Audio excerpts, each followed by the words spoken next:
حضرت سلمان رضی اللہ عنہ سے روایت ہے کہ رسول اللہ صلی اللہ علیہ وآلہ وسلم نے فرمایا، اللہ تعالیٰ نے آسمان اور زمین پیدائش کے دن 100 رحمتوں کو پیدا فرمایا۔ ہر رحمت آسمان اور زمین کی درمیانی خلا کے برابر ہے۔ ان میں سے زمین میں ایک رحمت مقرر فرمائی ہے جس کی وجہ سے والدہ اپنے بچے سے شفقت و محبت کرتی ہے، اور وحشی جانور اور پرندے ایک دوسرے کے ساتھ محبت کرتے ہیں۔ جب قیامت کا دن ہوگا، اللہ تعالیٰ اس رحمت کے ساتھ اپنی رحمتوں کو مکمل فرمائے گا۔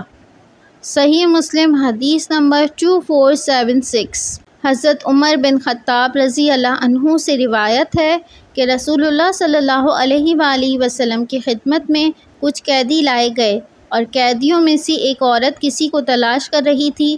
اس نے قیدیوں میں اپنے بچے کو پایا، اس نے اسے اٹھا کر اپنے پیٹ سے لگایا اور اسے دودھ پلانا شروع کر دیا۔ تو رسول اللہ صلی اللہ علیہ وآلہ وسلم نے ہمیں فرمایا، تمہارا کیا خیال ہے کہ یہ عورت اپنے بچے کو آگ میں ڈال دے گی؟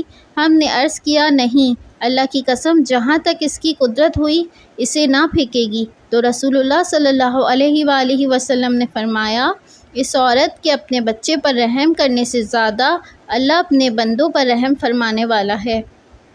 صحیح مسلم حدیث نمبر 2477۔